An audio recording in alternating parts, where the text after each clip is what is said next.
बच्चों, क्लामार्ट्स क्लासेज के YouTube channel पे आप सभी का स्वागत है। तो दोस्तों, आज हम लोग कक्षा 12वीं की जो हिंदी की पाठ्य पुस्तक में जो एक आत्मकथा लगा है जूठन। तो आज हम लोग जूठन आत्मकथा के ऊपर चर्चा करेंगे, जो ओम प्रकाश वाल्मीकि के द्वारा रचित है ना। ओम प्रकाश वाल्मीकि के द्वारा लिखा गया है। तो सबसे पहले थोड़ा देर हम ओम प्रकाश वाल्मीकि के बारे में जान ले। तो देखिए, ओम प्रकाश वाल्मीकि जो है वह एक दलित लेखक है। ओम प्रकाश वाल्मीकि कैसे लेखक है? दलित लेखक है, यानी कि पिछड़ी जाति से आते हैं ये लेखक। ओम प्रकाश वाल्मीकि एक दलित लेखक है। ओम प्रकाश वाल्मीकि का जन्म 30 जून 1950 को हुआ। ओम प्रकाश वाल्मीकि का जन्म 30 जून 1950 को बरला मुजफ्फरनगर उत्तर प्रदेश में हुआ। कहाँ हुआ? बरला मुजफ्फरनगर उत्तर प्रदेश में 30 जून 1950 को इनका जन्म हुआ। इनकी माता का नाम था मकुंदी देवी। क्या नाम था? मकुंदी देवी। और पिता का नाम था छोटन लाल। ओम प्रकाश वाल्मीकि के माता का नाम मकुंदी देवी और पिता का नाम था छोटन लाल। देखिए, 11वीं की पढ़ाई ये बरला इंटर कॉलेज से ही किए और फिर आगे की पढ़ाई इन्होंने डीएवी इंटर कॉलेज देहरादून से किया। और 1992 में हेमंती नंदन बहुगुणा गढ़वाल जो श्रीनगर विश्वविद्यालय है वहाँ से इन्होंने हिंदी में एमए किया। कौन? ओम प्रकाश वाल्मीकि ने। ओम प्रकाश वाल्मीकि को कई पुरस्कार मिल चुके हैं, जैसे डॉक्टर अंबेडकर राष्ट्रीय पुरस्कार इन्हें मिला। फिर आप देखिएगा, परिवेश सम्मान पुरस्कार मिला, जय श्री सम्मान पुरस्कार मिला, कथाक्रम सम्मान भी मिला। किसको? ओम प्रकाश वाल्मीकि को। अब जो ओम प्रकाश वाल्मीकि की रचनाएं क्या क्या है, सबसे ज़्यादा महत्वपूर्ण है इनकी रचनाएं। तो मैं आपको बता दूं, इनका आत्मकथा है जूठन। आत्मकथा में क्या है लेखक का? जूठन। जूठन इनका एक आत्मकथा है। जूठन एक किताब है, एक आत्मकथा है। और आपको जो पढ़ना है जूठन आत्मकथा, वो इस किताब का एक छोटा सा अंश है। आपकी किताब में जो जूठन जो है आत्मकथा, वो जूठन वाली जो किताब है उस किताब का कुछ कुछ छोटी छोटी घटनाएं दिया गया है। तो जूठन इनकी एक आत्मकथा है। कहानी है, दो कहानी इन्होंने लिखा, एक सलाम और एक घुसपैठिया। कहानी में क्या है? सलाम है और घुसपैठिया है। कविता में देखिएगा तो ओम प्रकाश वाल्मीकि ने जो कविता लिखा, सदियों का संताप। क्या लिखा? सदियों का संताप। बस बहुत हो चुका। सदियों का संताप, बस बहुत हो चुका, अब और नहीं। सदियों का संताप, बस बहुत हो चुका, अब और नहीं, ये इनका कविता है। और इनकी जो आलोचना है, आलोचना की जो किताब है, उस किताब का नाम है दलित साहित्य का सौंदर्य शास्त्र। क्या है? दलित साहित्य का सौंदर्य शास्त्र। तो दलित साहित्य का सौंदर्य शास्त्र इनकी आलोचना है। तो चलिए हम लोग जूठन आत्मकथा पे अब चर्चा करते हैं। अब जानते हैं कि जूठन जो आत्मकथा है ओम प्रकाश वाल्मीकि की एक दलित आत्मकथा है। दलित आत्मकथा है, एक उत्कृष्ट रचना है ना लेखक का। और इन आत्मकथा ने पाठक का ध्यान अपनी ओर आकर्षित किया है। और आप जानते हैं कि ये जो आत्मकथा जो है, जो इनकी एक पुस्तक है जूठन, जो इनकी आत्मकथा वाली जो किताब है, उसी जूठन किताब से ये शीर्षक लिया गया है। जूठन, उसका कुछ अंश दिया गया है इस कथा में, आत्मकथा में, ताकि आप अगर इस जूठन आत्मकथा को पढ़ेंगे तो आपको लेखक का वो जो जूठन वाली जो किताब है वो पढ़ने का प्रेरणा मिलेगा। चलिए, तो प्रस्तुत आत्मकथा में लेखक ओम प्रकाश वाल्मीकि ने अपने प्रारंभिक विद्यालय काल से ही किया है। प्रारंभिक विद्यालय जीवन का घटना को लेखक बताते हैं कि लेखक दलित समाज से आते हैं। लेखक किस समाज से आते हैं? लेखक दलित समाज से आते हैं, काफ़ी पिछड़ी समाज से आते हैं।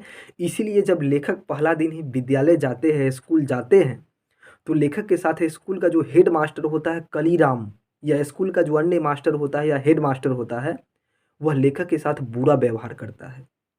क्यों बुरा व्यवहार करता है? क्योंकि लेखक पिछड़ी जाति से होता है, लेखक दलित जाति से होता है, इसलिए लेखक के साथ विद्यालय में गलत व्यवहार किया जाता है। सबसे पहले जब लेखक जाते हैं स्कूल, तो कलीराम लेखक को अपने कमरे में बुलाते हैं और पूछते हैं, क्या नाम है बे तेरा? लेखक बतलाते हैं कि ओम प्रकाश। फिर मास्टर पूछते हैं, चूहरे का है? लेखक बोलता है जी। फिर कलीराम मास्टर लेखक को सलाह देते हैं कि एक काम करो कि बगल में जो शीशम का पेड़ है, तो उस शीशम का पेड़ के टहनी तोड़ करके झाड़ू बना लो और उस झाड़ू से पूरा विद्यालय के, मतलब पूरे विद्यालय के मैदान को भी साफ करो और पूरे क्लासरूम को भी क्या करो? पूरा साफ करो। तो विद्यालय के प्रथम दिन ही उन्हें मतलब समूचे विद्यालय में झाड़ू लगाने के लिए आदेश दिया जाता है और दूसरा दिन भी लेखक के साथ यही बर्ताव किया जाता है। जब दूसरा दिन लेखक जाता है पढ़ने के लिए तो दूसरे दिन भी मास्टर ने उसे झाड़ू लगाने के काम पर दे दिया। लेखक बेचारा पूरा दिन झाड़ू लगाता रहा, पढ़ भी नहीं पाया। लेकिन जब तीसरा दिन लेखक गया तो लेखक तीसरा दिन चुपचाप जा करके क्लास में सबसे पीछे बैठ जाता है, ताकि आज हेडमास्टर मुझे नहीं देखेंगे और झाड़ू लगाने के लिए नहीं बोलेंगे और आज मैं कुछ पढ़ लूँगा। आज मैं क्या करूँगा, कुछ पढ़ लूँगा। लेकिन थोड़ी देर बाद ही मास्टर की दहाड़ सुनाई देती है और लेखक थर-थर काँपने लगता है। एक लड़का चिल्ला करके बोलता है कि मास्टर साहब वह पीछे बैठा है। मास्टर जाता है ओम प्रकाश वाल्मीकि के पास और लेखक की गर्दन दबोच करके लाता है और लेखक को बाहर बरामदा पे पटक देता है। पटक देता है और बोलता है कि जा पूरे मैदान में झाड़ू लगा। लेखक भयभीत होकर शीशम की टहनी उठाता है और फिर पूरे दिन स्कूल में झाड़ू लगाता रहता है। और जब लेखक झाड़ू लगाता रहता है तो अन्य बच्चे स्कूल के जो है लेखक पे हंसते रहते हैं, है ना, लेखक का मजाक उड़ाते रहते हैं। और अचानक उसी रास्ते से लेखक के पिताजी गुजरते हैं और लेखक के पिताजी लेखक को प्यार से मुंशी जी कहते हैं। लेखक के पिताजी को लगता है अरे सारा बच्चा स्कूल में पढ़ रहा है और मेरा बेटा दिन में 12 बजे झाड़ू लगा रहा है। लेखक के पिताजी बोलते हैं मुंशी जी क्या हुआ। लेखक रोने लगता है और पिताजी को सारी घटनाएं बता देता है। पिताजी काफी क्रोधित होते हैं, हाथ से झाड़ू फेंक देते हैं और हेडमास्टर को दहाड़ते हैं। कलीराम भी आता है, पिताजी को धमकाता है, लेकिन पिताजी पर कोई असर नहीं पड़ता है। पिताजी काफ़ी बहादुरी के साथ क्या करते हैं, हेडमास्टर का सामना करते हैं। फिर लेखक को झाड़ू लगाने नहीं दिया जाता है। तो ये तो लेखक ने स्कूल जीवन का वर्णन किया है। फिर आप देखिएगा लेखक अपनी पारिवारिक स्थिति का वर्णन करता है। जूठन आत्मकथा के दूसरे भाग में लेखक अपने पारिवारिक स्थिति का वर्णन करता है। लेखक बताता है कि बचपन में उसकी पारिवारिक स्थिति बहुत खराब थी। लेखक बहुत गरीब थे।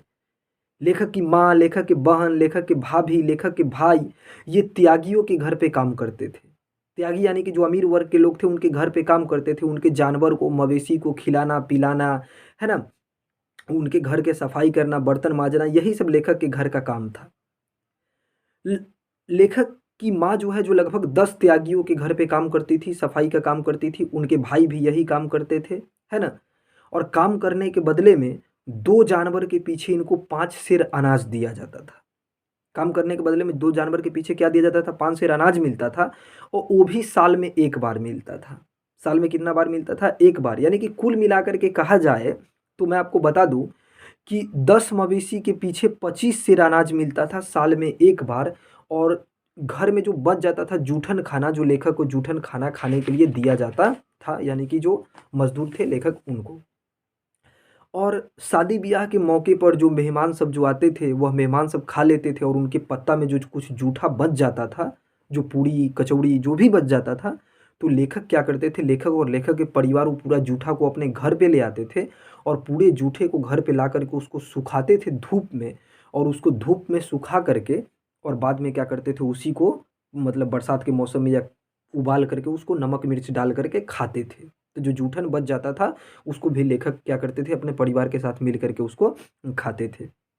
शादी विवाह के मौके पर अगर कोई बारात खा रही है, बारात खा करके चला गया, जो बारात में जो जूठा बचा वो भी लेखक की माँ ले आती थी और लेखक की माँ क्या करते थे, यानी कि लेखक के पूरे परिवार के लोग वही खाने का काम करते थे। लेखक अपने बचपन का एक दिन का जिक्र करता है कि जब सुखदेव सिंह त्यागी जो थे, जिसके घर पे लेखक की माँ काम करती थी, सुखदेव सिंह त्यागी के घर पे, सुखदेव सिंह त्यागी का सुखदेव सिंह त्यागी की जो बेटी का जो शादी था, सुखदेव सिंह त्यागी की बेटी का शादी था और लेखक की माँ और पिताजी 10 दिन पहले से उस शादी विवाह का तैयारी कर रहे थे। लेखक के माँ पिताजी 10 दिन पहले से उस शादी विवाह का तैयारी कर रहे थे, लोगों का हाथ बटा रहे थे। लेकिन जब पूरे गांव भर का चौकी ला करके सुखदेव सिंह त्यागी के घर पे इकट्ठा किए, लेकिन जब बारात खा रही थी और लेखक की माँ टोकरी लेकर के वहाँ पे बाहर बैठी थी, लेखक की छोटी बहन भी माँ से चिपट करके बैठी थी वहाँ पे, इस उम्मीद के साथ कि कोई व्यक्ति उसमें से हमको भी कुछ पूड़ी कचौड़ी खाने के लिए दे दे। पकवान की महक आ रही थी, लेखक काफ़ी भूखे थे। लेखक ने अपनी माँ से कहा, तो लेखक की माँ सुखदेव सिंह त्यागी को बोलते हैं कि साहब मेरा बच्चा भूखा है, थोड़ा इसको भी 2-4 कचौड़ी दे दीजिए। सुखदेव सिंह ने जूठी पत्तल भरे टोकरी की तरफ इशारा किया और लेखक की माँ को बोला, टोकरी भर के जूठा ले जा रही हो और फिर भी ऊपर से खाने के लिए मांग रही हो। अपनी औकात में रह चूहड़ी, चूहड़ी कहीं की अपनी औकात में रह। उठा टोकरा और दरवाजे से चलती बन। लेखक की माँ को यह बहुत खराब लगा। लेखक की आंखों से भी आंसू आ गया। लेखक के साथ ऐसा बर्ताव किया गया जिसमें लेखक की माँ उसके घर पे काम करता था। शादी से पहले वो शादी की तैयारी भी किया था, लेकिन फिर भी उसको बेइज्जती किया गया। देखिए, अब लेखक अपनी एक और तीसरे अंक में, जूठन आत्मकथा के तीसरे अंक में लेखक अपनी स्कूली जीवन का वर्णन करते हैं कि जब लेखक 9वीं कक्षा में पढ़ रहे होते, 9वीं क्लास में पढ़ते हैं, तो घर की आर्थिक स्थिति काफ़ी खराब रहती है। और घर की आर्थिक स्थिति काफ़ी खराब रहती है और लेखक क्या करते हैं, पाठ्य पुस्तक खरीदने के लिए भी लेखक को हमेशा पैसा की कमी रहती है। और लेखक बताते हैं कि उस समय उन दिन जो बैल जो मर जाता था या गांव में कोई जानवर मर जाता था, तो उस जानवर को उठा करके ले जा करके उसको गाड़ना किसका काम था? लेखक के परिवार का काम था। अगर गांव में किसी का मवेशी मर गया, गांव में किसी का बैल भैंस मर गया, तो उसको उठा करके गाड़ने ले जाना भी किसका काम था? लेखक का काम था। एक दिन लेखक के गांव में, मतलब एक जानवर मरा। एक दिन लेखक के गांव में ब्रह्मदेव तगा का एक बैल मर गया। और जब ब्रह्मदेव तगा का बैल मर गया तो लेखक के घर पे 2-4 बार संदेश भेजा गया कि चलो ले चलो जानवर को, गाड़ो जल्दी। गाली भी दिया गया। लेकिन उस दिन लेखक के पिताजी और लेखक के बड़े भाई, ये दोनों किसी रिश्तेदार के यहाँ गए थे। कहाँ गए थे? रिश्तेदार के यहाँ गए थे। लेखक को काम नहीं करता था, लेखक के पिताजी और बड़े भाई ही करते थे, लेखक को उस काम में नहीं लगाए थे। तो जब ब्रह्मदेव तगा का बैल मर गया तो लेखक के पिताजी और उसके बड़े भाई दोनों रिश्तेदार के यहाँ पर गए थे। तो लेखक की माँ सोची कि इस बैल को तो अब गाड़ना ही पड़ेगा। और बैल से जो गाड़ने के बदले में बैल का जो खाल जो निकल जाता था, गाड़ने से पहले उसका जो खाल छुड़ा करके खाल को क्या करते थे, बाजार में लेखक ले जा करके उसको बेच देते थे। और खाल बेचने के बदले में 20-25 रुपये कुछ हाथ में आ जाता था, जिसे कुछ मुनाफा हो जाता था। तो लेखक की माँ सोची कि अब इस बैल को कैसे गाड़ा जाए। तो किसी तरीका से लेखक के चाचा तैयार हुए, लेकिन बोले कि एक व्यक्ति को हमारे साथ जाना पड़ेगा। तो लेखक उस समय स्कूल में पढ़ रहे थे। लेखक उस समय स्कूल में अपना पढ़ाई कर रहे थे, लेकिन लेखक की माँ ने लेखक को स्कूल से बुलाया और लेखक अपने चाचा के साथ कहाँ गए? उस बैल को गाड़ने के लिए गए।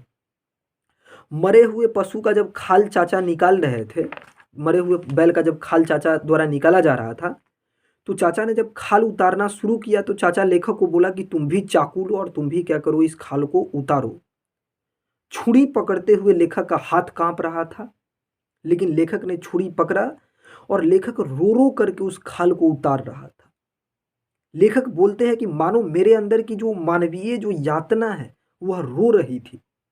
लेखक का कलेजा रो रहा था, मन नहीं कर रहा था, लेकिन फिर भी लेखक उस खाल को उतार रहे थे।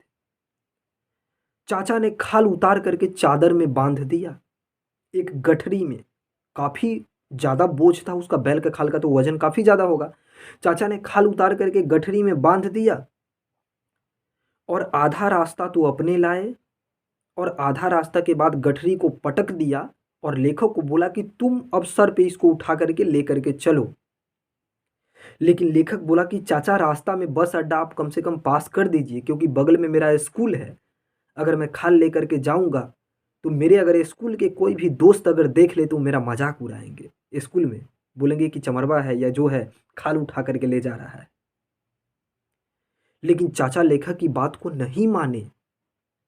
लेखक चाचा के सामने में गिड़गिड़ाया, रोया, लेकिन चाचा नहीं माने। चाचा का कलेजा नहीं पसीजा और गठरी लेखक को उठाना पड़ा। और वह जो बैल का जो खाल वाला जो गट्ठर था वह लेखक के वजन से दुगुना था। वह कौन था? लेखक के वजन से दुगुना था। लेखक जब उस गठरी को उठा करके चलते तो लेखक का रूह कांपता था। लेखक को लगता था कि कहीं मेरे स्कूल के कोई दोस्त न देख ले, न तो अगले दिन स्कूल में मेरा बहुत मजाक उड़ाएंगे। वह गट्ठर लेखक के वजन से दुगुना था, लेखक से उठाया नहीं जा रहा था। लेखक किसी तरीका से उस गट्ठर को उठा करके घर पे पहुंचा और जब घर पे वो गट्ठर पहुंचा तो लेखक को उस हालत में देख करके लेखक की मां रो पड़ी। लेखक का पांव से सिर से लेकर पांव तक पूरा गंदगी से भरा हुआ था। कपड़ा में जगह जगह खून के धब्बे थे, खून के दाग लगे थे। लेखक की बड़ी भाभी बोली कि हम भूखे मर जाएंगे लेकिन इनसे ये काम नहीं करवाएंगे। लेखक गट्ठर पटक करके रोने लगा। लेखक की माँ बोली कि इसे इस गंदगी में, लेखक की भाभी बोली कि अब मैं इनको इस गंदगी में कभी धकेलूंगी नहीं, हम लोग भीख मांग लेंगे लेकिन लेखक से ये काम नहीं करवाएंगे। लेखक बोलते हैं अंत में कि मैं तो उस गंदगी से बाहर निकल आया।